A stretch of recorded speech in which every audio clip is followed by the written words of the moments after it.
it's me, Bethany, and today I'll be doing a video on what you should get for a beginner home gym and some things that can really help you with your style.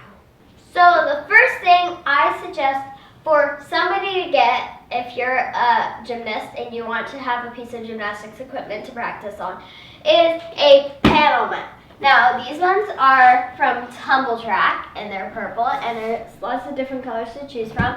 And I have 2 of them so you can connect your mats and do tumbling passes. But when I first started gymnastics, maybe I was in it for about 2 years, and then I ordered one of these mats so I could practice at home. And this is what I use the most out of all of my equipment. So yeah, the first thing I suggest is a panel mat. Get one. So the second thing I suggest for you to get for your home gym is a squishy mat. Now you're probably thinking, well, if I got a panel mat, now why do I need another mat now? Well, this one, if you're starting to work on back handsprings or back tucks, or aerials, definitely aerials, I highly suggest getting a bit of a squishier mat for your landings because those mats aren't as good.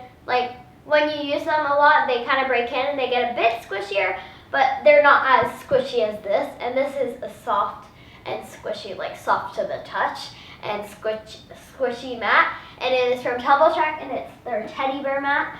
And I put it at the end of my row of panel mats. And the next thing you might want is a yoga mat. Now, you have to have a certain type of yoga mat. So, with this squishy mat, since it's so soft and when it's on top of my panel mats, it slides around, and I didn't want that to happen when I'm doing skills, for example, a front handspring, because it likes to slide. So, I got this yoga mat that's double-sided, and it's super, super rubbery, it won't move, it's very, very rubbery. So I would suggest getting these 2 together. I got them both around the same time, so it kind of just worked. Because it's hard to use this mat without it. So I forgot to mention, if you order a panel mat, you should also probably get something to keep it from sliding. Because my panel mats, I find, slide a tiny bit. So when I ordered my first panel mat, I got this Tumble Track Smart Mat sheet to go under it, but I don't find it actually really works at all. It's not very rubbery, and I honestly think this one is way better. This one, I'm not sure how much it costed. I think it only costed $15 to $20. I'm actually not really sure, or it could have been $30. But that's what I ordered with my panel mats. But I definitely suggest getting some sort of sticky sheet or mat. So, the next thing I suggest getting is a floor beam. Now, not a beam, a floor beam. Now, I have a floor beam from also Tumble Track. All my equipment right now is from Tumble Track, the big pieces of equipment.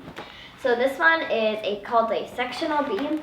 So you can buy sections of the beam and they attach to make longer. And I think you need 4 of these to make.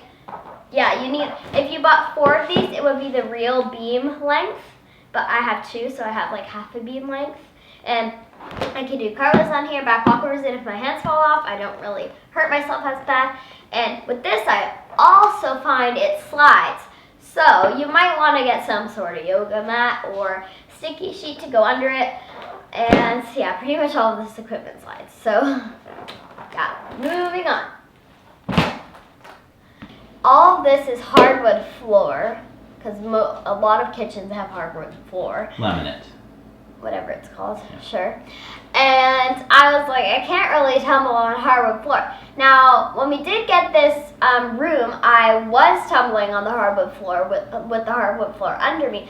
But then we invested some of our money and bought a lot of these foam little foam puzzle mats, pretty much, and these ones we got from Home Depot, and they're pretty cheap, and we filled my tumbling space with that, so it's more, when I tumbled, it was a bit more comfortable, and you don't have to worry about falling off the mat and hitting your head or something, because I've done that, and it doesn't hurt as bad, because we got these. So that is a high suggestion if you're on laminate or hardwood floors. Okay, so the next things I'm going to show you are smaller pieces of equipment that can really help you with your gymnastics. Now, first of all, I like having a home gym because I can practice things at home and making them better, or I can, and when I perfect those skills, I can try harder skills at the gym. So I really like to practice here so I can move up quickly in my level. So first piece of equipment is a foam roller. You can find them for all different shapes and sizes and types of foam. And so foam roller, very good to stretch out your muscles or play around on. Another thing I like to play around on and also use are these sliders from Tumble Track, and I use them a lot. And well, I mean, I use them a lot because I like to slide on the carpet and fall, but I use them more for playing around on, but you can practice turns on these and splits, and I actually did a review on these on my channel, and you can go check that out. The link will be somewhere. You'll find it. Don't worry. It's pretty recent. So yeah, those are really good. And the next thing I also did a review on just recently, it went up yesterday I think, but it's there, are these sticky toes. And what they are is you put them on your feet. I'll just do a quick demonstration actually. They're on backwards, but who cares? And you put them on your feet, and if you're doing a skill that needs to have your legs together, you'll know if your legs come apart, and you can, it's easy to fix your form in your skills pretty much. So that was just a really quick review on that, but yeah. The next thing that I got, it was for free because I kind of just took it, but, well, I mean, I got permission. It's a foam from Sky Zone, and you can use it for conditioning, or you can sit on it, whatever you want to do with it. They got like 10,000 of these, like, not exaggerating. So, good for conditioning, and these dice are really helpful. My dad was like, throw them out. I'm like, no. And the reason I wouldn't throw them out is because you can use them for conditioning. And we've done this at the gym before. They use cards instead of dice. But you roll it, and see, I came out with a 5, and that would be the 10 in the 10 spot. And I rolled a 3, which is in the 1 spot. So I would have to do 53 of some sort of conditioning, like sit-ups or push-ups. And I've used these before for my conditioning. It's fun to do with a friend because it's kind of like a game. So yeah, conditioning is better when it's fun. And the best for last of these small pieces of equipment. Well, it's not necessarily the best, but it is a really great product that you totally should get. And it is from the dollar store. And they are push-up bars. Now, of course, you can use them for push-ups, or you can like put them on an elevated surface. There's so many things you can do with these. Wait, it's backwards. And they're such good quality. Like, you can take them apart, and they have all these like paddings on your head so it doesn't hurt. And you can do like tuck holds or V holds and stuff. And we actually did those conditioning things on a beam. But if you don't have a beam, you can just use these.